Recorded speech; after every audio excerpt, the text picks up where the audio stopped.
Don't you dare lie to me. I have the proof right here. You are completely finished. Do you hear me? The thing about Betrayal is that it has a smell. Not literally, though Julia's new perfume tonight was definitely something she'd never worn for me. No, Betrayal smells like the lies people tell themselves when they think they're being clever. It hangs in the air like cheap cologne at a high school reunion.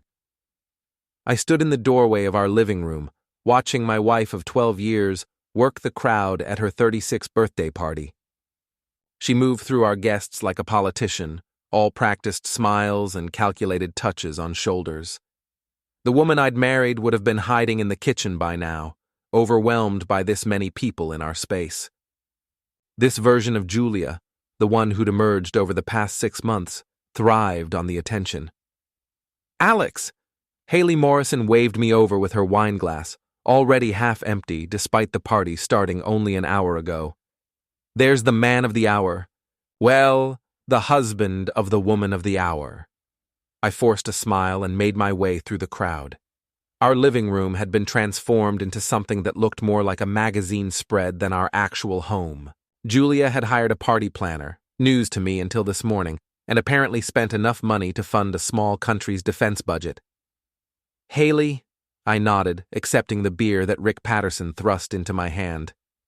Rick was one of those guys who thought volume equaled personality, the kind of person who made every conversation feel like a hostage situation.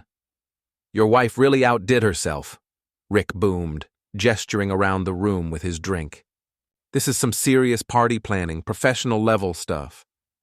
"Yeah, she's got a real talent for presentation," I said, taking a sip of beer that tasted like cardboard.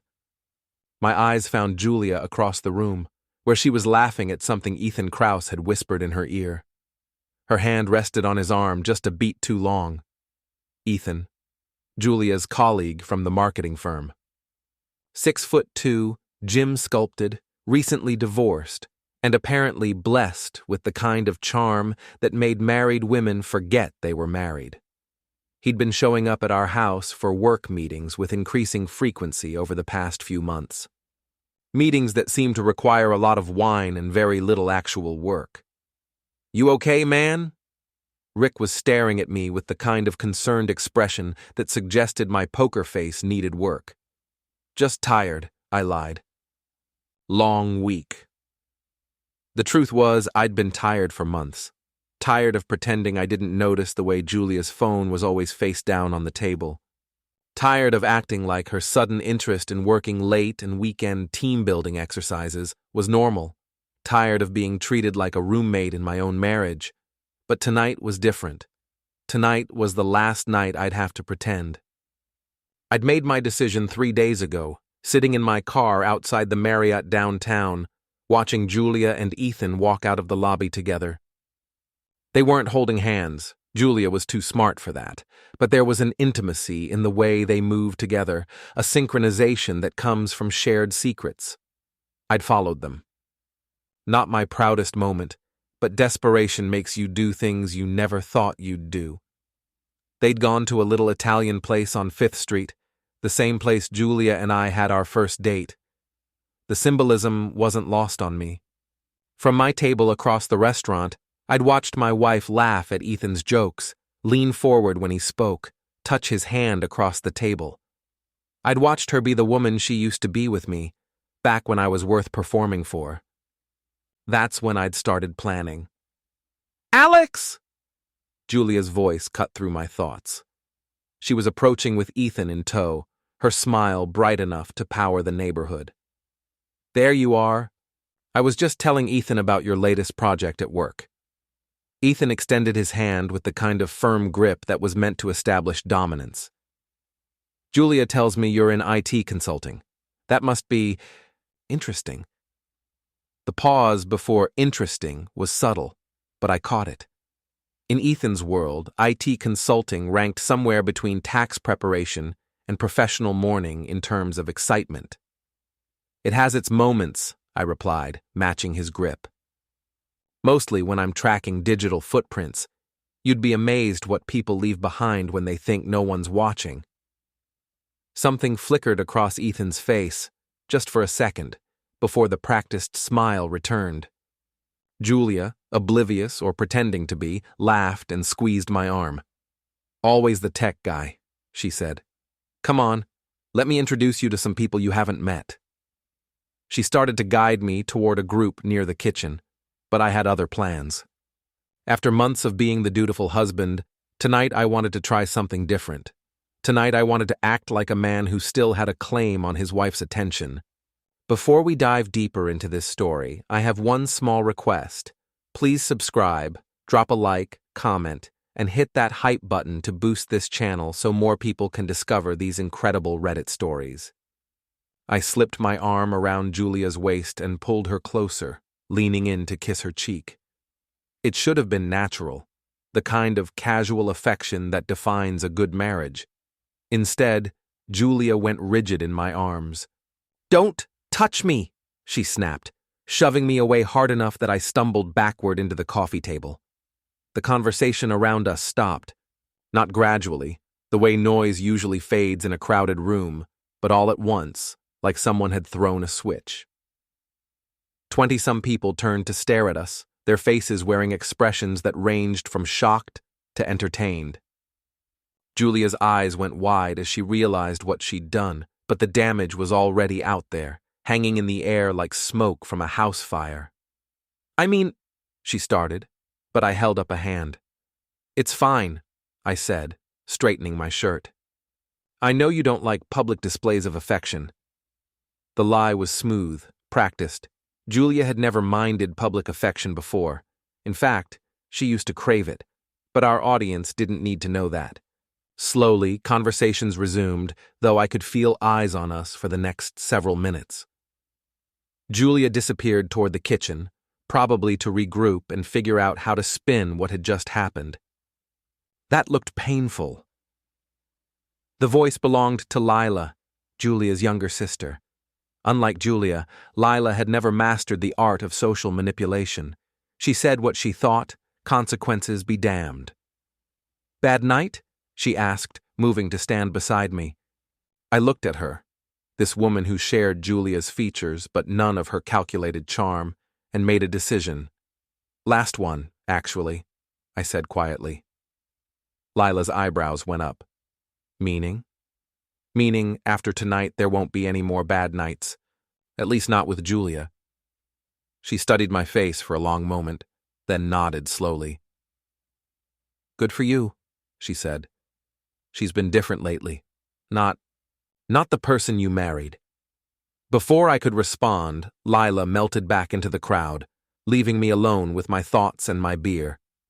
I found a spot near the sliding door to the patio where I could observe without being obvious about it. The party continued around me, but I felt separate from it, like I was watching a movie of someone else's life. Julia had recovered from our awkward moment and was back to working the room, though she gave me a wide berth.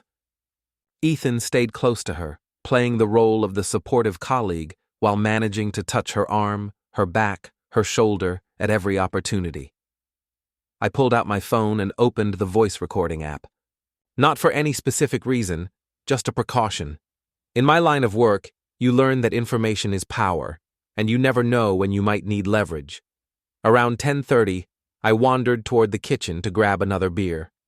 The crowd had thinned slightly, and the remaining guests had settled into smaller groups. I could hear Haley's voice from around the corner, pitched low in the way that meant gossip was being shared. "I'm just saying, it's obvious," she was saying. "The way they look at each other, the way she lights up when he walks in a room. Julia's got it bad." "But Alex is right there," another voice replied. "Priya, Julia's friend from yoga class. Doesn't she feel guilty?" Haley laughed, a sound like breaking glass. "Honey, have you seen Ethan? The man looks like he was carved out of marble. And the stories Julia tells?" She lowered her voice even further. "Let's just say Alex has been out of the game for a while, if you know what I mean." I pressed myself against the wall, holding my phone steady. The recording app was still running. "What kind of stories?" Priya's voice was eager, hungry for details. "Well, she told me about this thing Ethan does with his..." Ladies, Rick's voice interrupted, and I heard footsteps approaching. Talking about our host? We were just discussing Julia's situation, Haley said carefully. Ah, the Ethan situation? Rick's voice carried the smug satisfaction of a man who thought he was in on a secret. Yeah, that's been going on for what, 3 months now? 4? You knew? Priya sounded shocked. Come on, it's not exactly subtle. The hotel receipts, the sudden interest in working weekends, the new clothes. Rick paused, probably taking a drink. Plus, Ethan told me about their little getaway to Chicago last month. Conference, my rear end. My hand tightened on the phone. Chicago. Julia had told me she was going to visit her college roommate in Chicago. She'd even shown me pictures from the trip. Carefully cropped pictures, I realized now. Does Alex know? Priya asked. Alex knows what Alex wants to know, Haley said dismissively. Some guys are just comfortable being comfortable, you know. He's got his computer games and his little projects. Probably doesn't even notice Julia's checked out of the marriage. I'd heard enough. I slipped away from the kitchen, my phone still recording, and made my way upstairs to my home office.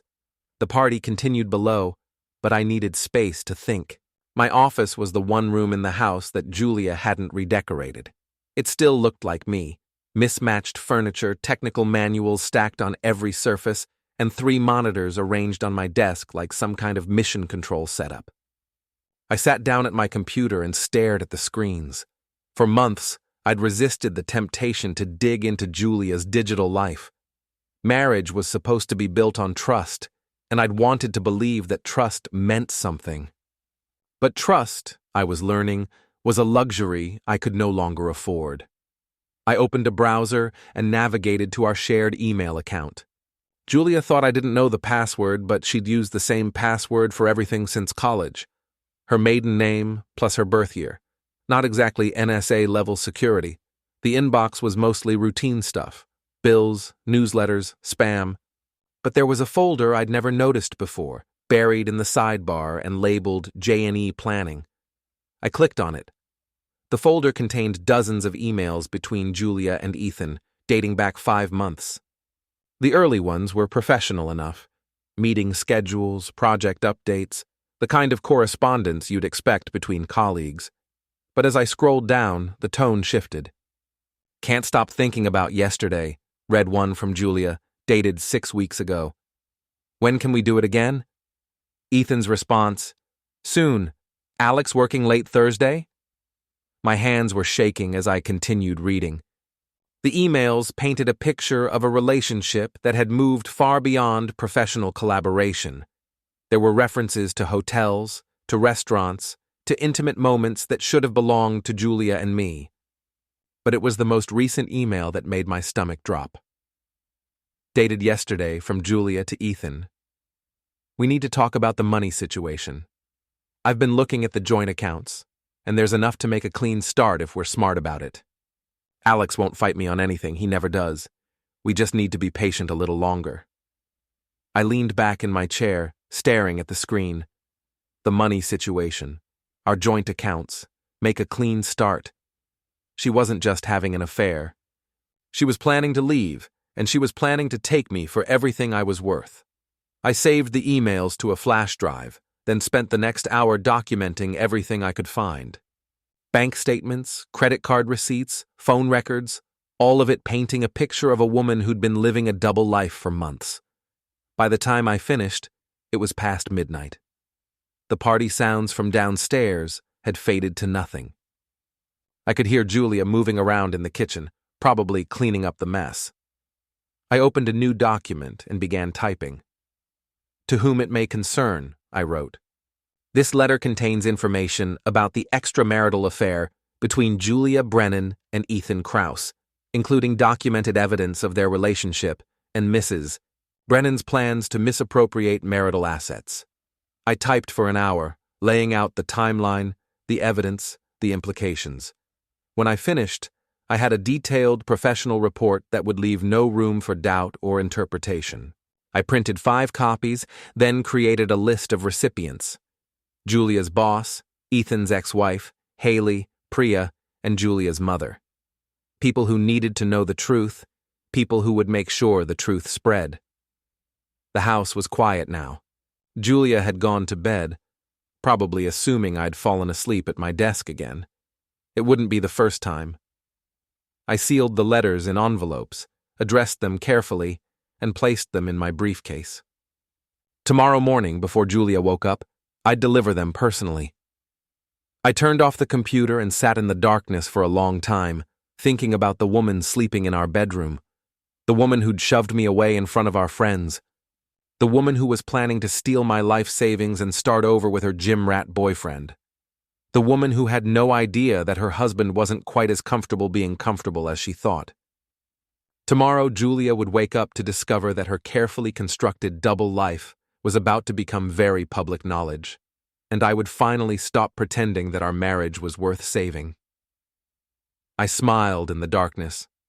After months of being the dutiful, oblivious husband, I was looking forward to being something else entirely. I left the house at 6 a.m., 2 hours before Julia's alarm was set to go off. The morning air was crisp, carrying the promise of a perfect autumn day, the kind of day that makes people believe in fresh starts and new beginnings. How fitting. My first stop was Julia's office building downtown. Meridian Marketing occupied 3 floors of a glass tower that looked like every other glass tower in the business district. I'd been there exactly twice in the 5 years Julia had worked there, once for a Christmas party, once to pick her up when her car was in the shop. The security guard in the lobby recognized me from the Christmas party, or at least pretended to. "Morning, Mr. Brennan. Little early for a visit, isn't it?" "Surprise for Julia," I said, holding up the envelope addressed to Ms. Patricia Larkin, Julia's boss. "Could you make sure this gets to Ms. Larkin's office before she arrives?" The guard took the envelope with a knowing smile. Anniversary? Something like that. My next stop was across town, to the suburban development where Ethan's ex-wife lived with their 2 kids. I'd found her address in the divorce papers that Ethan had left in Julia's car, sloppy operational security for a man conducting a covert affair. Margaret Krause answered the door in a bathrobe, coffee mug in hand, looking like a woman who'd been through a war and was still recovering from the casualties. She was pretty in a tired way, with the kind of exhausted eyes that come from single parenthood and broken trust. "Can I help you?" she asked, eyeing me with suspicion. "Mrs. Krause, my name is Alex Brennan. I believe you know my wife, Julia, from her professional relationship with your ex-husband." Something shifted in her expression. "I see. And you're here because?" I handed her the envelope. "Because I thought you deserved to know the full extent of that professional relationship." She took the envelope, weighing it in her hands. "How bad is it?" "Bad enough that you'll probably want to call your lawyer." Margaret nodded slowly. "I always knew Ethan would screw up again. I just didn't know when." She looked at me with something that might have been sympathy. "I'm sorry about your wife." "Don't be. I'm not." The remaining deliveries were easier. Haley lived in a McMansion that screamed, "Trying too hard," complete with decorative columns that served no structural purpose. I left her envelope with the housekeeper. Priya's apartment building had a mail slot system that made anonymous delivery simple. Julia's mother was the final stop and the most satisfying. Eleanor Hartwell had never liked me, had never thought I was good enough for her precious daughter. She lived in a retirement community that looked more like a resort, the kind of place where gossip spread faster than wildfire. I didn't leave an envelope with Eleanor. I knocked on her door and handed it to her personally. "Alex, what are you doing here so early?" "Just thought you should know what your daughter has been up to lately, Eleanor. You always said she could do better than me. Turns out you were right." I was back home by 8:30, just as Julia was stumbling into the kitchen in her robe, hair disheveled from sleep. She looked younger in the morning light, more like the woman I'd married. For just a moment, I felt a flicker of the old affection. Then she opened her mouth. "Where were you? Your car was gone when I got up." "Coffee run," I lied, pouring myself a cup from the pot she'd just started. Wanted to let you sleep in after your big party. She smiled, the first genuine smile she'd given me in months. Thanks, that was thoughtful. She paused, studying my face. About last night, at the party. I'm sorry I snapped at you. I was just stressed about everything being perfect. Don't worry about it, I said. These things happen. If only she knew how much was about to happen. I went to work as usual, settling into my cubicle at Hartwell and Associates. Yes, the same Hartwell family, though Julia's cousin David had hired me based on my qualifications, not family connections. My job involved managing IT infrastructure for small businesses, the kind of behind-the-scenes work that kept the world running while remaining completely invisible to most people. It was perfect cover for what I really did, which was pay attention to details other people missed. My phone started buzzing around 10 a.m. Text messages, missed calls, voicemails. I ignored them all, focusing instead on my work while I waited for the storm to break. It didn't take long. At 11:15, my desk phone rang. Julia's name appeared on the caller ID. Alex! Her voice was tight, controlled, but I could hear the panic underneath. We need to talk. I'm at work, Julia. Can it wait? No, it cannot wait. I need you to come home right now. Is it an emergency? A pause. Yes. What kind of emergency? Another pause, longer this time. The kind where my boss just called me into her office to discuss some very interesting allegations about my personal conduct. I made a show of checking my calendar. I can probably get away around lunchtime. Will that work? Alex. Her voice dropped to a whisper. What did you do? I have no idea what you're talking about. I'll see you at lunch. I hung up and went back to work, humming softly to myself. At noon, I drove home to find Julia pacing in our living room like a caged animal. She'd dressed for battle. Power suit, hair pulled back severely, makeup applied with military precision. But her eyes gave her away. They were the eyes of someone who'd just discovered that the ground beneath her feet wasn't as solid as she'd thought. Sit down, she said without preamble. I'd rather stand.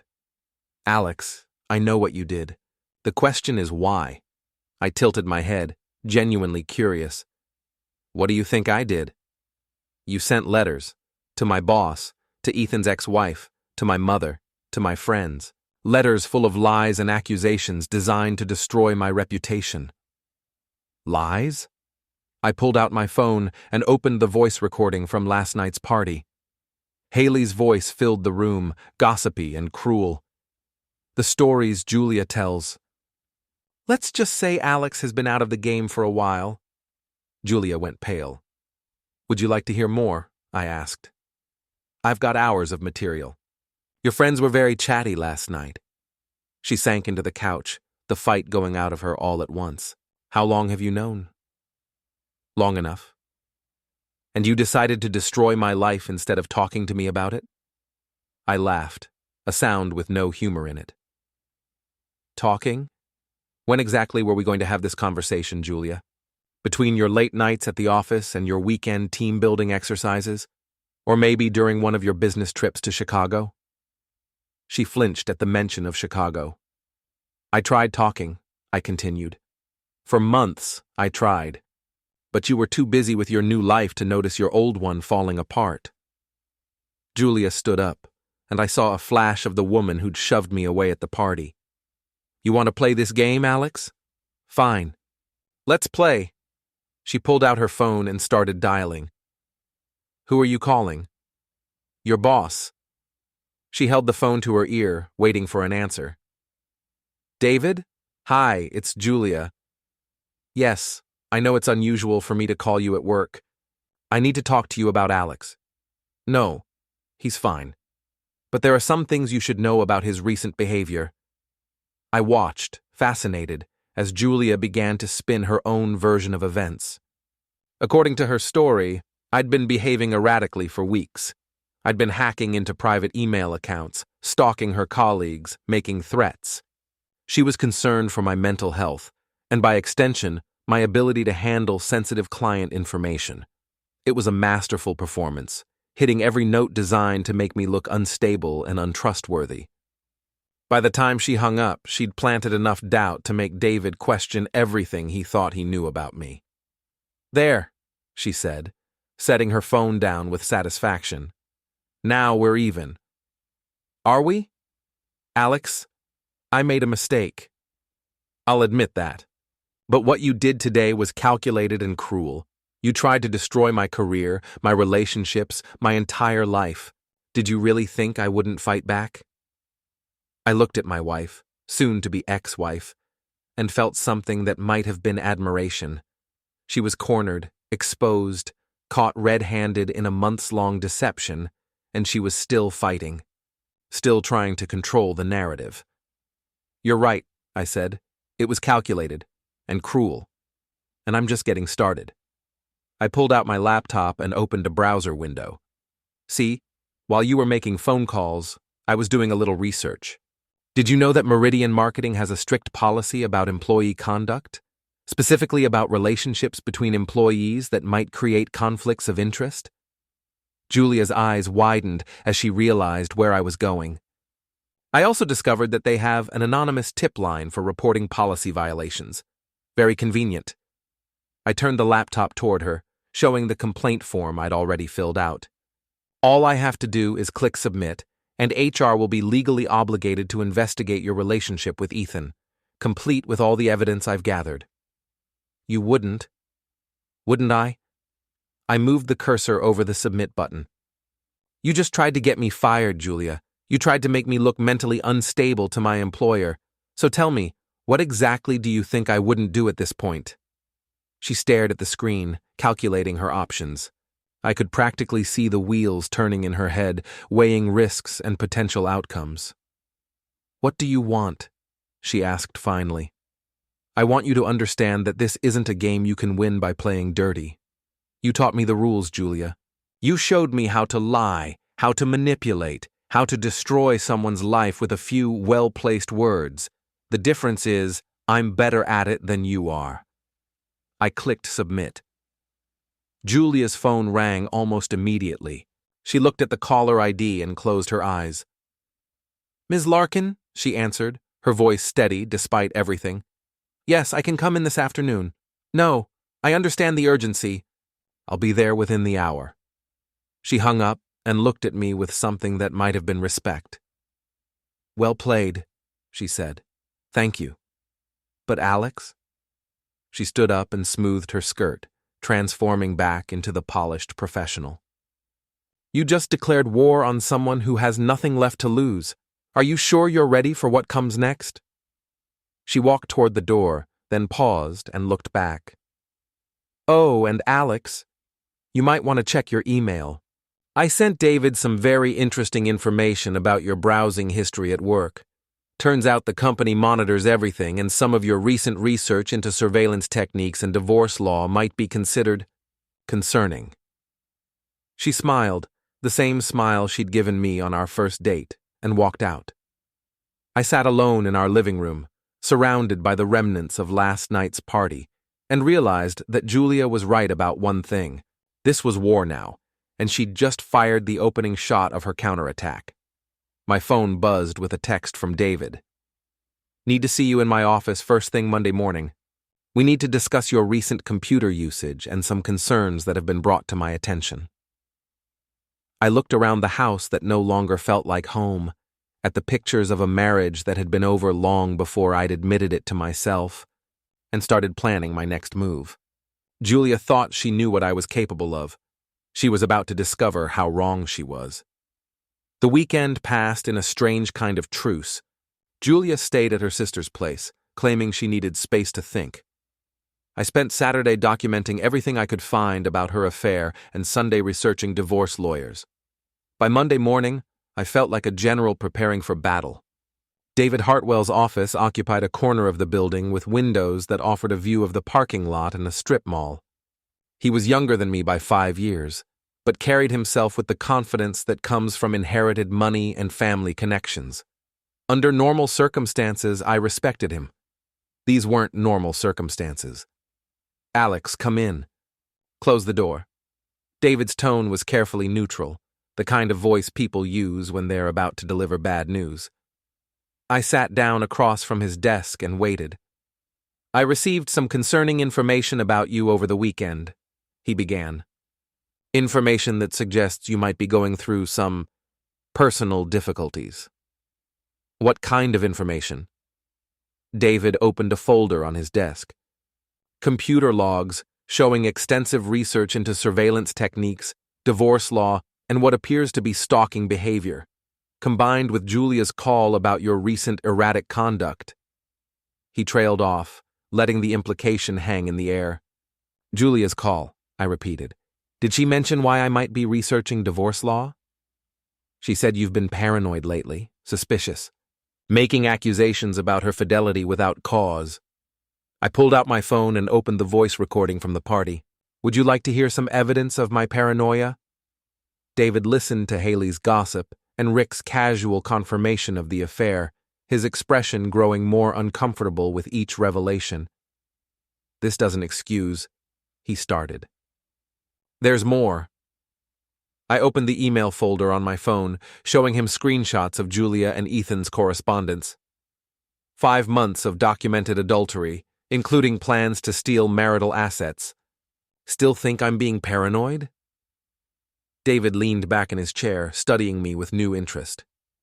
Why didn't you just file for divorce? I tried the civilized approach first. Turns out my wife prefers psychological warfare. He was quiet for a long moment, processing the evidence. Finally, he closed the folder. I'm sorry about your marriage, Alex, but I can't have this kind of drama affecting your work performance. I'm putting you on administrative leave while you sort out your personal situation. Paid leave? 2 weeks, full pay. After that, we'll reassess. It wasn't ideal, but it could have been worse. And it gave me something Julia hadn't counted on. Time. I spent Monday afternoon at the gym where Ethan worked out, a upscale fitness center that catered to professionals with more money than sense. I didn't go inside, just sat in my car and watched. Ethan arrived at 4:30, driving his precious Porsche, the same car he'd probably used to take Julia on their romantic getaways. He was everything I wasn't. Tall, muscular, confident in the way that comes from never having to question your place in the world. I watched him walk into the gym and understood, for the first time, what Julia saw in him. He was the man she'd wanted me to be. Too bad for both of them that I'd decided to be someone else entirely. Tuesday brought the first real escalation. I was at home, planning my next move, when my phone rang. Unknown number. Alex Brennan? Speaking. This is Margaret Krause. We met yesterday morning. Ethan's ex-wife. What can I do for you, Mrs. Krause? I wanted to thank you. The information you provided, it's going to be very helpful in my custody modification hearing. I'm glad it was useful. There's something else. Ethan called me last night, very upset. Apparently someone has been asking questions about him at his gym. Personal questions about his relationships, his finances, his habits. I smiled. That's interesting. He thinks it was you. What do you think? She was quiet for a moment. I think Ethan's paranoid, but I also think he's scared. And scared men do stupid things. What kind of stupid things? The kind that might give you more ammunition for your own situation. Be careful, Mr. Brennan, and keep in touch. She hung up, leaving me with the distinct impression that I'd just gained an ally. Wednesday evening, Julia returned home. She looked tired, older somehow, as if the stress of the past few days had aged her. She found me in the kitchen, making dinner for one. We need to talk, she said. I'm listening. She sat down at the kitchen table, the same table where we'd shared thousands of meals over the years. I've been placed on administrative leave pending the HR investigation. I'm sorry to hear that. No, you're not. She studied my face. You're enjoying this. I'm enjoying the honesty. It's refreshing. Julia nodded slowly. Okay, honesty. I had an affair. I fell in love with someone else. I was planning to leave you, and yes, I was going to take half of everything because that's what I'm legally entitled to. And I never meant for it to happen this way. I never wanted to hurt you. I turned off the stove and faced her. But you did hurt me, for months. Every lie, every secret meeting, every time you came home from being with him and pretended to be my wife, you hurt me. I know. Do you? Because your apology sounds a lot like an excuse. Julia's composure cracked slightly. What do you want me to say, Alex? That I'm sorry? I am. That I made a mistake? I did.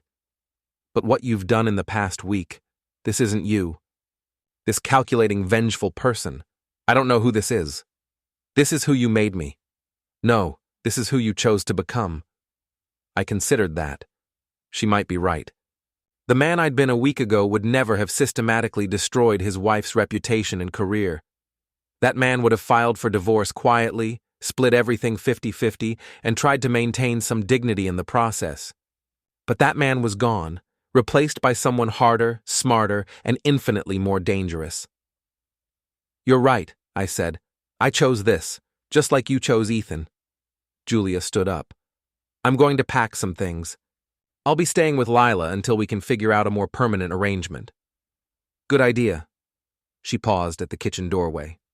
Alex, this war you've started, it's not over. You know that, right? I'm counting on it. Thursday morning brought vindication in the form of a phone call from Margaret Krause. Ethan did something stupid, she said without preamble. What kind of stupid? The kind where he tried to break into your house last night and got caught by your neighbor's security camera. I sat up straighter. What? Mrs. Patterson next door called me this morning. Apparently she recognized Ethan from the photos in your letter and thought I should know. He was trying to get into your back door around midnight. The motion sensors picked him up. Rick Patterson's wife, Linda. I'd always liked her, but I'd never realized she was paying such close attention to the neighborhood drama. Did she call the police? No, but she saved the footage. She thought you might want to see it before deciding what to do. An hour later, I was sitting in Linda Patterson's living room, watching security footage of Ethan creeping around my backyard like a common burglar. The timestamp showed 11:47 p.m., and the image quality was surprisingly good. What do you think he was looking for? Linda asked. Evidence. Something he could use against me or something that might implicate Julia. Well, he didn't get in. Your locks are better than he thought. I studied the footage, watching Ethan try the back door, peer through windows, and finally give up in frustration. Linda, would you mind if I made a copy of this? Already done. She handed me a flash drive. That man has some nerve, going after a married woman and then trying to break into her husband's house. Some nerve, I agreed. That afternoon I drove to Ethan's gym. Not to confront him, not yet, but to deliver a message. I found his Porsche in the parking lot, gleaming silver under the autumn sun, and left a printed photo from the security footage under his windshield wiper. No note, no explanation, just the image of him caught in the act. Friday brought Julia's counterattack. I was at home, enjoying my forced vacation, when my doorbell rang. I opened it to find a process server with a temporary restraining order, filed by Julia on grounds of harassment and stalking. According to the order, I was prohibited from contacting Julia directly, coming within 500 feet of her workplace, or engaging in any behavior that could be construed as intimidation. Violation would result in immediate arrest. It was a smart move, legally speaking. It painted me as the aggressor and positioned Julia as the victim. It also severely limited my options for direct confrontation. But it didn't stop me from being creative. That evening, I created a new email account and sent a message to every contact in Julia's phone, a list I'd exported weeks ago during my digital reconnaissance. The email was simple, professional, and devastating. This message is to inform you that Julia Brennan is currently under investigation by her employer for violations of company policy regarding inappropriate relationships with colleagues. As this matter may affect social and professional obligations, I thought you should be aware. Attached, please find documentation supporting these allegations. I included screenshots of the most damning emails, the hotel receipts I'd found, and a timeline of the affair. Then I sent it to 127 people, including Julia's extended family, college friends, professional contacts, and social circle. Within hours, my phone was buzzing with responses. Some were supportive, expressing shock and sympathy. Others were angry, accusing me of airing private matters in public. But all of them were talking about it, spreading the story, turning Julia's carefully constructed reputation into gossip fodder. Saturday morning, I was awakened by pounding on my front door. I looked out the window to see Ethan standing on my porch, his face red with anger. I opened the door but kept the chain lock engaged. "You son of a—" he started. "Careful," I interrupted. "There are children in this neighborhood." "What the hell do you think you're doing?" "I think I'm standing in my own doorway talking to a man who tried to break into my house 3 nights ago." That stopped him cold. "I don't know what you're talking about." I held up a printed screenshot from the security footage. "Really? Because Mrs. Patterson's cameras tell a different story." Ethan stared at the image, his jaw working silently. "Here's what's going to happen," I continued. "You're going to get off my property and stay away from my house, my wife, and my life. If I see you within a mile of this address, I'm calling the police and filing charges for attempted breaking and entering." "You can't prove anything." "I can prove you were on my property at midnight without permission. In most states, that's called criminal trespass. In some states, it's called burglary. Either way, it's a felony." Ethan took a step back, finally understanding that he was outmatched in this particular game. "This isn't over," he said. "No, it's not. But the next move is yours, and I suggest you choose carefully." He walked back to his car, and I watched him drive away. Then I called Margaret Krause and told her what had happened. "He's panicking," she said. "Good. Panicked men make mistakes." "What kind of mistakes?" "The kind that help me get full custody of my children. Keep pushing, Alex. You're doing great work."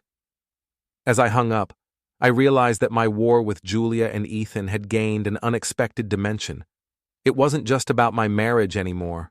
It was about justice, about consequences, about making sure that people who destroyed other people's lives didn't get to walk away unscathed, and I was just getting started. The following Monday brought a new wrinkle to my increasingly complicated life. I was reviewing divorce paperwork when my phone rang. Julia's lawyer, a woman named Patricia Chen, who specialized in high-conflict divorces. "Mr. Brennan, I'm calling to discuss the custody arrangement for your son." Our son. In all the chaos of the past 2 weeks, I'd almost forgotten that Max was coming home from his extended stay at summer camp. He'd been gone for 6 weeks, blissfully unaware that his parents' marriage had imploded in his absence. "What about the custody arrangement?" "Mrs. Brennan is seeking primary custody with supervised visitation for you." "Supervised? On what grounds?" "Your recent erratic behavior, the harassment of her colleagues, the violation of her privacy, the threats made against Mr. Krause. I haven't threatened anyone. The restraining order suggests otherwise." I closed my eyes, feeling the walls closing in. Julia was playing chess while I'd been playing checkers, thinking several moves ahead while I focused on immediate revenge. "When is the hearing?" "Thursday at 2 p.m. I'd strongly suggest you retain legal counsel, Mr. Brennan. Mrs. Brennan is prepared to present compelling evidence of your instability."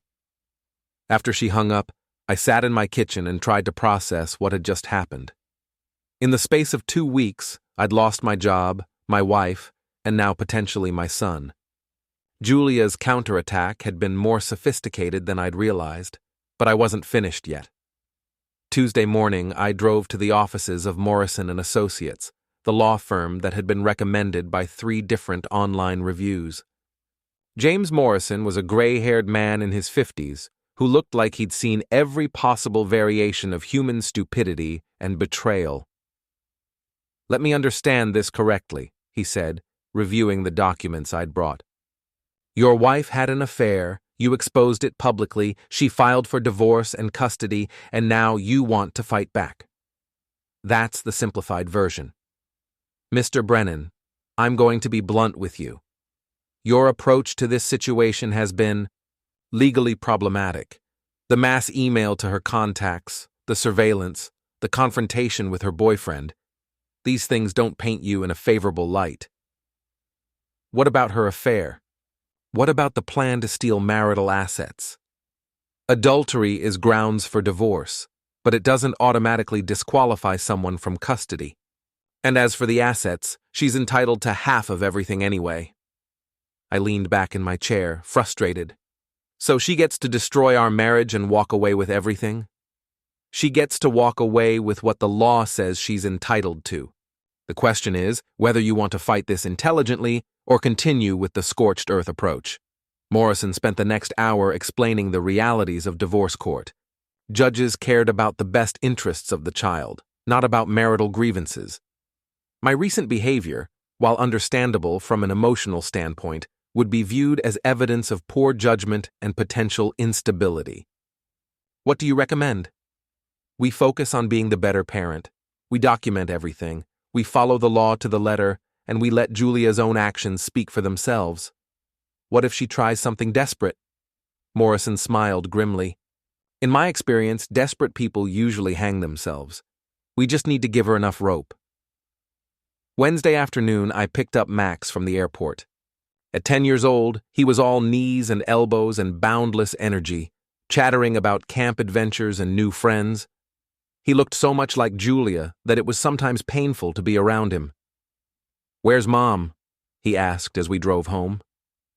"She's staying at Aunt Lila's for a while. We're having some grown-up problems." "Are you getting divorced?" The directness of the question caught me off guard. "We might be. How do you feel about that?" Max was quiet for a long moment, staring out the window at the familiar streets of our neighborhood. "Tommy's parents got divorced last year. He said it wasn't so bad once everyone stopped yelling." "Have Mom and I been yelling a lot?" "Not yelling, but you stopped talking to each other. That's almost worse. Out of the mouths of babes." That evening, Julia came by to see Max. She looked tired and older, wearing jeans and a sweater instead of her usual professional armor. For a moment, watching her hug our son, I remembered why I'd fallen in love with her. "Can we talk?" she asked after Max went upstairs to unpack. We sat in the living room, maintaining careful distance from each other. "I don't want this to get ugly, Alex. Not with Max involved." "Then drop the custody suit." "I can't do that. Not after everything that's happened." "You mean not after I exposed your affair?" Julia sighed. "I mean not after you declared war on my entire life. The emails, the harassment, the threats. I never threatened anyone. You left a photo of Ethan on his car? That's intimidation. That's evidence of his attempted break-in. According to you." We stared at each other across the coffee table, two people who'd once promised to love and honor each other, now circling like predators. "What do you want, Julia?" "I want joint custody, fair division of assets, and for you to stop trying to destroy my reputation. And what do I get?" "You get to maintain some dignity and have a relationship with your son." It was a reasonable offer, objectively speaking, but reason had left the building weeks ago. "I'll think about it," I said.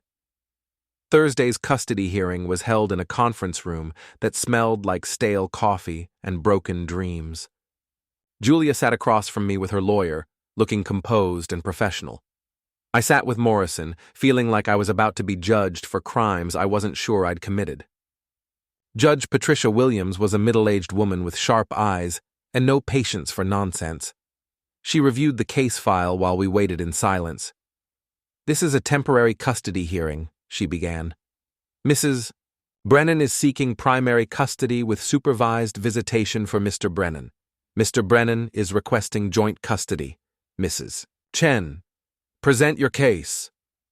Julia's lawyer painted a picture of a man who'd become increasingly unstable following the breakdown of his marriage. She presented the restraining order, documented my harassment of Julia's colleagues, and characterized my behavior as potentially dangerous.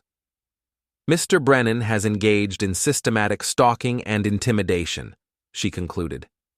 His recent actions demonstrate poor judgment and a concerning disregard for appropriate boundaries. Morrison's response was measured and factual. He acknowledged my mistakes while contextualizing them within the broader pattern of Julia's deception. He presented evidence of the affair, the financial planning, and Julia's own manipulative behavior. My client reacted poorly to discovering his wife's infidelity, he admitted, but his actions, while misguided, were those of a hurt husband, not a dangerous individual. He has no history of violence, no substance abuse issues, and a strong relationship with his son. Judge Williams listened to both presentations, occasionally asking questions or requesting clarification.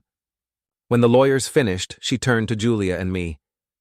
"Mrs. Brennan, do you have any concerns about your husband's ability to care for your son?"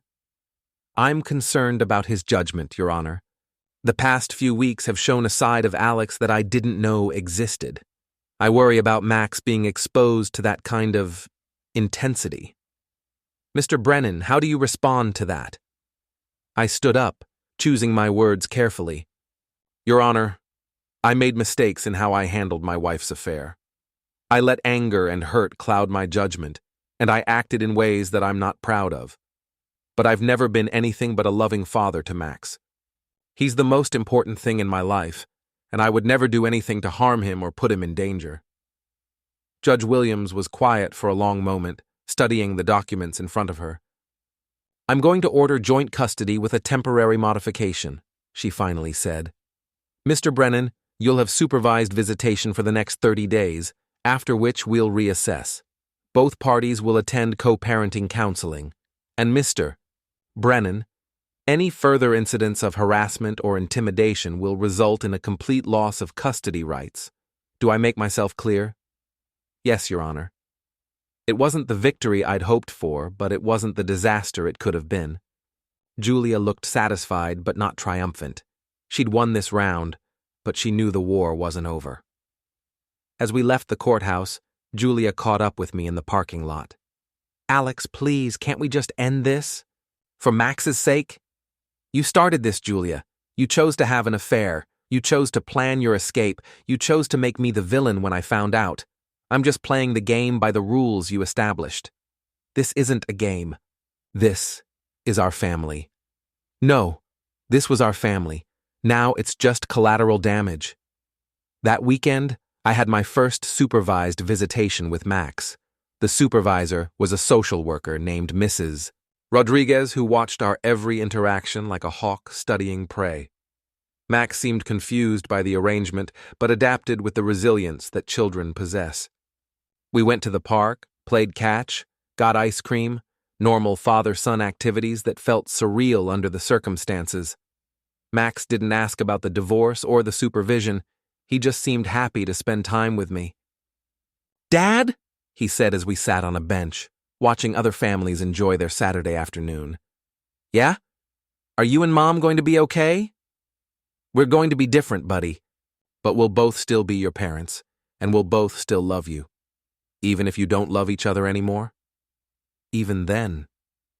He nodded solemnly, processing this information with the seriousness that only children can bring to life-changing events. "Tommy said divorce is like when a family breaks, but the pieces still work, just separately." "Tommy sounds pretty smart." "Yeah, he is." Sunday evening, as I was dropping Max off at Julia's temporary residence at her sister's house, I noticed Ethan's Porsche parked across the street. He was sitting in the driver's seat, talking on his phone, keeping an eye on the house. I walked over and tapped on his window. He looked startled, then angry, then resigned as he rolled it down. "What do you want, Alex?" "I want to know why you're stalking my wife and son." "I'm not stalking anyone. This is a public street. It's also a violation of the restraining order. You're supposed to stay away from Julia, remember?" Ethan's face went red. "That restraining order is against you, not me." Actually, there's a mutual restraining order that Julia filed against both of us. Didn't your lawyer explain that to you? I was lying, but Ethan didn't know that. He stared at me with growing uncertainty. You're full of it. Am I? Want to test that theory? Because I see a police car about 2 blocks away, and I'd be happy to flag them down and ask them to clarify the legal situation. Ethan looked around nervously, then started his engine. This isn't over, Alex. No, it's not. But you might want to be more careful about where you park next time. As he drove away, I felt a small surge of satisfaction. I was learning to fight smarter, not just harder. But Julia was learning too, and her next move would prove that she was a more formidable opponent than I'd given her credit for. The following week brought an unexpected development. I was having coffee with Morrison, discussing strategy for the next custody hearing, when my phone buzzed with a call from Margaret Krause. Alex, we have a problem. Ethan's trying to get back together with me. I nearly choked on my coffee. What? He showed up at my house last night with flowers and apologies. Said he'd made a terrible mistake, that Julia meant nothing to him, that he wanted to work on our marriage for the sake of the kids. What did you tell him? I told him to get lost, obviously. But Alex, he was desperate, scared. He kept talking about how Julia was getting crazy and how he needed to fix things before they got worse. This was interesting. Did he say what Julia was planning? No, but he mentioned something about needing to level the playing field, whatever that means. After Margaret hung up, I sat with Morrison and tried to figure out what Julia's next move might be. She's losing, Morrison said.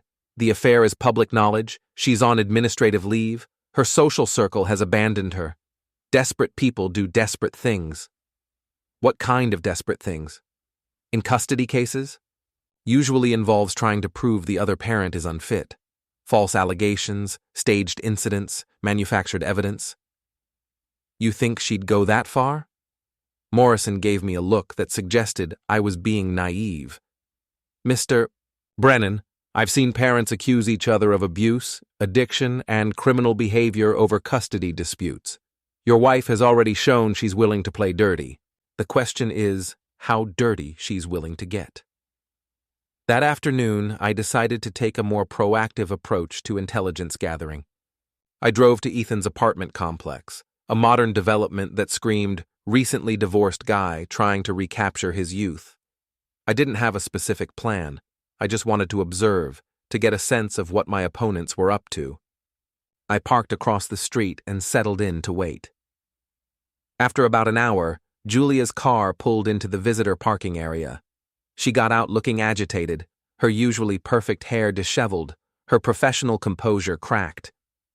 She went up to Ethan's apartment, and I could hear raised voices through the thin walls, though I couldn't make out specific words. The argument lasted about 20 minutes before Julia stormed out, slamming the door hard enough to rattle the windows. As she drove away, I noticed something interesting. She'd left a folder on the roof of her car, probably forgotten in her anger. The folder fell off as she turned the corner, scattering papers across the street. I waited until she was out of sight, then collected the papers. Most were routine: bills, insurance documents, legal paperwork. But one document made my heart race, a handwritten note in Julia's distinctive script. We need to stick to the plan. Alex is getting suspicious, and we can't afford any mistakes. The custody hearing is our best shot, but we need evidence. You know what we discussed? Don't lose your nerve now.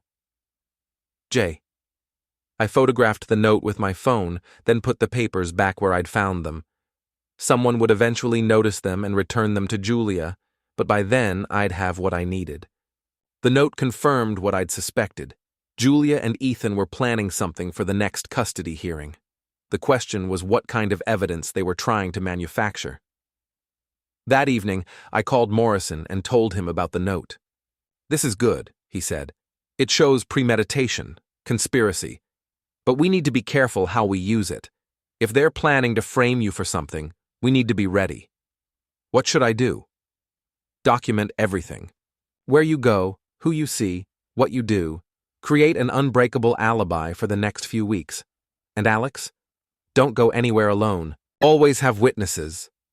I spent the next few days following Morrison's advice, creating a detailed log of my activities and making sure I was never without corroboration for my whereabouts. I also installed additional security cameras around my house and upgraded the locks on all the doors and windows. On Wednesday, I got a call from Linda Patterson, my neighbor with the security system. Alex, you need to see this. Someone tried to break into your house again last night. I went over to review the footage, and sure enough, there was Ethan creeping around my backyard at 2 a.m. But this time, he wasn't trying to get in. He was trying to plant something. The video showed him placing a small object under my deck, then taking photos with his phone. He was there for less than 5 minutes before disappearing into the darkness. What do you think he planted? Linda asked. Nothing good. I called Morrison, who advised me to call the police and report the trespassing. When the officers arrived, I showed them the security footage and asked them to search the area where Ethan had been. They found a small bag of white powder hidden under my deck. Looks like cocaine, Officer Martinez said, holding up the evidence bag. About 2 grams. I've never used drugs in my life, I said. That was planted there by the man in the video. The officers took my statement and confiscated the substance for testing. They also took copies of the security footage and promised to follow up with charges against Ethan. You're lucky you had cameras, Officer Martinez said. Without this footage, finding that stuff on your property would have looked pretty bad. After the police left, I sat in my kitchen and tried to process what had just happened. Julia and Ethan had tried to frame me for drug possession, probably planning to use it as evidence in the custody hearing. If not for Linda's security system, they might have succeeded. My phone rang. It was Margaret Krause. Alex, Ethan just called me in a panic. He's talking about leaving town, said something about a plan that went wrong. What happened? I told her about the attempted frame-up and the police involvement. Oh my God, she said. I knew he was desperate, but this is criminal. Margaret, I need a favor. Ethan trusts you, or at least he thinks he can manipulate you. Do you think you could get him to admit what he and Julia were planning? You want me to record him? I want you to get the truth, for both our sakes. She was quiet for a long moment. Okay. But Alex? After this, we're even. I don't want any more involvement in your war with Julia. Fair enough. That evening, Margaret called Ethan and told him she was reconsidering his offer to reconcile. She suggested they meet for dinner to discuss their future. Ethan, desperate for an ally, agreed immediately. I waited in the restaurant parking lot while Margaret and Ethan had their dinner. She was wearing a wire, a small digital recorder that Morrison had provided. The plan was simple. Get Ethan talking about his relationship with Julia and see what he revealed. After 2 hours, Margaret came out looking shaken. He confessed to everything, she said, handing me the recorder. The affair, the plan to frame you, even Julia's idea to claim you'd been abusive. He's completely panicked about the police involvement. I listened to the recording in my car. Ethan's voice was slurred with alcohol and thick with self-pity as he detailed the conspiracy he and Julia had hatched. They'd planned to plant evidence of drug use, then have Julia claim I'd been violent and unstable. The goal was to get full custody and maximum financial support. Julia said you'd never fight back, Ethan's recorded voice said. She said you were too weak, too comfortable. But you turned into someone else, man. You scared her. I scared her? Margaret's voice responded. She said you were like a different person, cold, calculating. She didn't know you had it in you to fight dirty. The recording was pure gold, evidence of conspiracy, perjury, and attempted evidence tampering. Combined with the security footage and police report, it would destroy any credibility Julia had left. But I wasn't satisfied with just winning the legal battle. I wanted Julia to understand the full consequences of her choices. The next morning, I called Julia's lawyer and requested an emergency meeting. I have evidence that your client has been engaged in criminal conspiracy. I told Patricia Chen. I think we should discuss a settlement before this gets any worse for her. The meeting was held at Chen's office, a sterile conference room that felt like a surgical suite. Julia sat across from me looking defiant, but I could see the fear in her eyes. "What evidence?" Chen asked. I played the recording of Ethan's confession, then showed them the security footage and police report. Julia's face went progressively paler as the full scope of her situation became clear. "This is inadmissible," Chen said, but her voice lacked conviction. "The police report isn't inadmissible," Morrison replied. "Neither is the security footage. And Mrs. Krause is prepared to testify about Mr. Krause's confession." Julia finally spoke. "What do you want?" "I want you to drop the custody suit. I want a fair division of assets, and I want you to leave town." "Leave town?" "You and Ethan. Find jobs somewhere else. Start over somewhere else. Stay away from Max and me. I can't just leave my son. You should have thought about that before you tried to frame me for drug possession." Julia looked at her lawyer, who shrugged helplessly. The evidence against her was overwhelming. "If I agree to this, what happens to the criminal charges against Ethan? That's between him and the district attorney. But I won't be pushing for prosecution if he's no longer a problem in my life." Julia was quiet for a long time, staring at her hands. Finally, she looked up. "I need time to think." "You have 24 hours. After that, I'm releasing everything to the media and pushing for full prosecution." As we left the meeting, Morrison put his hand on my shoulder. "You know she's not going to give up that easily," he said. "I know, but I wanted to give her a chance to surrender with some dignity intact." "And if she doesn't?" I thought about everything Julia had put me through, the lies, the betrayal, the attempt to destroy my relationship with my son. "Then I'll finish what she started." Julia's answer came not in words, but in actions. On Friday evening, as I was preparing dinner for Max and myself, my phone rang with a call from Lila, Julia's sister. "Alex, Julia's gone. She packed her things and left this morning.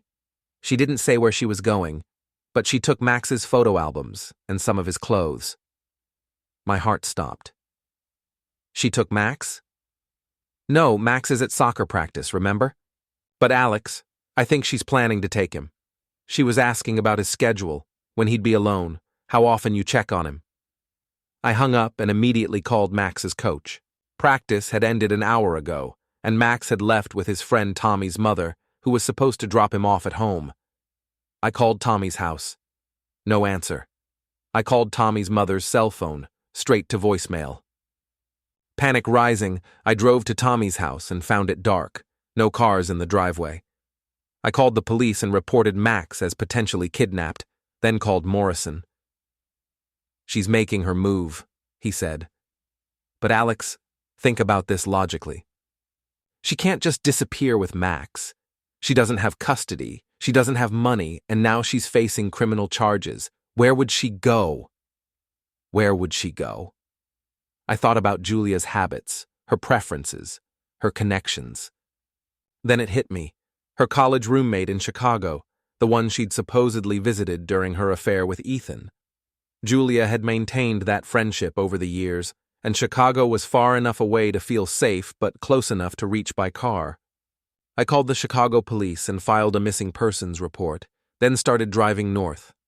It was a 6-hour drive, and I spent every minute of it alternating between rage and terror.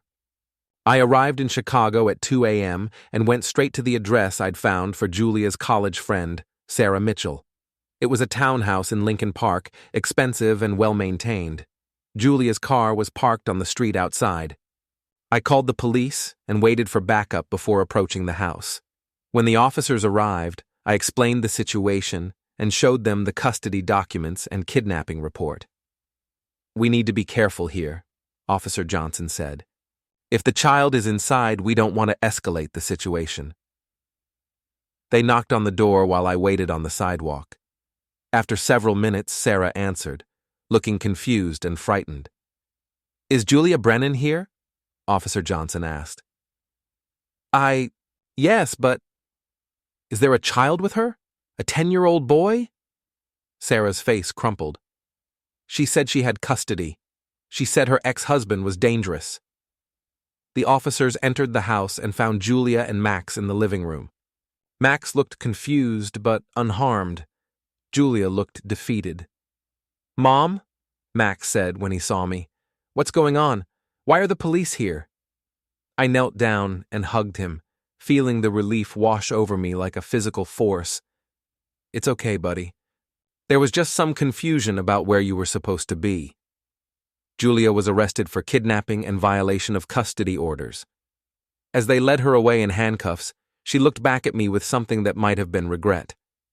"I never meant for it to go this far," she said. "Yes, you did." The drive back home with Max was quiet. He dozed in the passenger seat while I tried to process everything that had happened. My marriage was over, my wife was facing criminal charges, and my son had been traumatized by his mother's desperate actions. But we were safe, and we were together. The next few weeks passed in a blur of legal proceedings and media attention. The story of Julia's affair, the attempted frame-up, and the kidnapping made local news, turning our private tragedy into public entertainment. Ethan was arrested and charged with evidence tampering and conspiracy. He plea bargained for probation and community service in exchange for his testimony against Julia. Julia was sentenced to 6 months in jail and 5 years probation. She lost all custody rights and was ordered to stay away from Max and me. The divorce was finalized on a gray December morning that felt like the end of the world and the beginning of something new, all at once. "How do you feel?" Morrison asked as we left the courthouse. I thought about the question. How did I feel? Victorious? Vindicated? Empty? "Tired," I said finally. "I feel tired." That evening, Max and I sat in our living room now, not Julia's, and tried to figure out what came next. "Are you sad about Mom?" he asked. "I'm sad about what happened to her," I said. "I'm sad that she made choices that hurt all of us, but I'm not sad that it's over." "Do you think she'll ever come back?" "I don't know, buddy. Maybe someday, when she's figured out how to be the person you deserve as a mother." Max nodded solemnly. "Tommy's dad said that sometimes families have to break so the good parts can grow back stronger." "Tommy's dad is pretty smart." "Yeah, he is." We sat in comfortable silence for a while, watching the snow fall outside our window. The house felt different now, quieter, but also more peaceful. The tension that had filled these rooms for months was finally gone. My phone buzzed with a text message. It was from Margaret Krause. "Saw the news about Julia's sentencing. How are you holding up?" I typed back, "We're okay. How are you?" "Better. Ethan signed over full custody rather than fight the charges. The kids and I are moving to Portland next month for a fresh start." "Good for you." "Alex, thank you for everything. I know this wasn't easy for you, but you helped me get my life back." I looked at Max, who was reading a book in the chair that used to be Julia's favorite spot, and thought about the strange paths that lead us to where we need to be. "Thank you too," I typed back. "Take care of yourself." Later that night, after Max had gone to bed, I stood in my kitchen and looked around at the remnants of my old life. There were still pictures of Julia on the refrigerator, still reminders of the family we used to be scattered throughout the house. I could remove them, pack them away, try to erase the evidence of what we'd been. But that felt like cheating somehow, like pretending the past hadn't happened. Instead, I left them where they were, not as shrines to a failed marriage, but as reminders of the lessons I'd learned about trust, betrayal, and the price of complacency. My phone rang, interrupting my thoughts. Unknown number. "Alex Brennan?" "Speaking. This is Detective Morrison, not your lawyer. Different Morrison. I'm with the Fraud Division. We've been investigating some irregularities in your ex-wife's financial records, and we'd like to ask you a few questions." "What kind of irregularities?" the kind that suggests she was embezzling from her employer. We found evidence that she'd been diverting client funds into personal accounts for several months before her affair was exposed. I sat down heavily.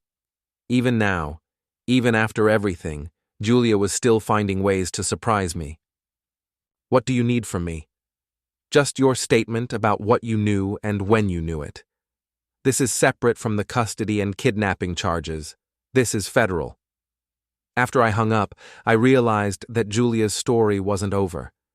There would be more legal proceedings, more revelations, more consequences for choices she'd made long before I'd discovered her affair.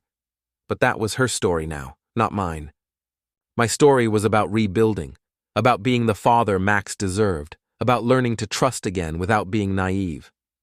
I walked upstairs and looked in on Max, who was sleeping peacefully in his bed, surrounded by the books and toys and posters that made up his 10-year-old world. He looked so much like Julia that it sometimes hurt to look at him, but he was also his own person, with his own future ahead of him. "Sweet dreams, buddy," I whispered, pulling his blanket up to his chin. As I walked back to my own room, I thought about the man I'd been when this all started. Comfortable, complacent, willfully blind to the cracks in my marriage. That man was gone, replaced by someone harder, more suspicious, less trusting. I wasn't sure if that was a good thing or a bad thing, but it was the truth, and after months of living with lies, the truth felt like a gift. Outside, the snow continued to fall, covering the old world in white and promising that spring, eventually, would come again. I closed my eyes and tried to imagine what that spring might look like, what kind of life Max and I might build together in the aftermath of everything we'd lost. It would be different, certainly, smaller, maybe, but it would be ours, built on honesty instead of deception, on reality instead of comfortable illusions. And for the first time in months, that felt like enough. The phone rang again, jarring me from my thoughts. This time it was Morrison, my lawyer. "Alex, I just got a call from Julia's attorney. She wants to make a deal." "What kind of deal?"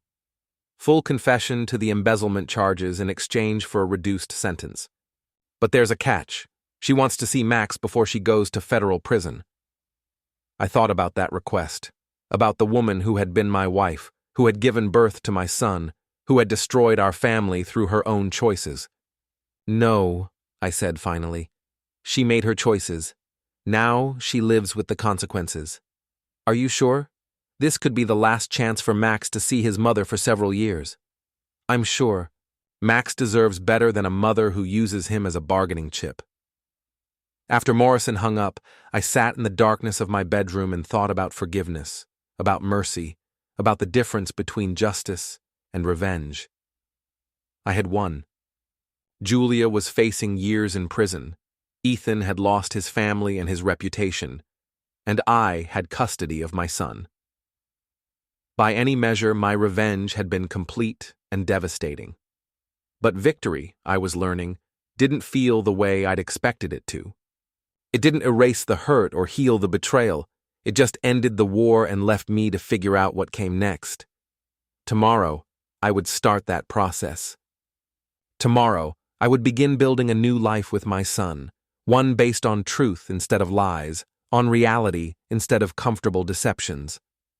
Tonight, I would sleep peacefully for the first time in months, knowing that the woman who had betrayed me was finally facing the full consequences of her choices. And if that made me a harder, less forgiving person than I used to be, well, that was just another part of the price we'd all paid for Julia's affair. Some prices, I was learning, were worth paying.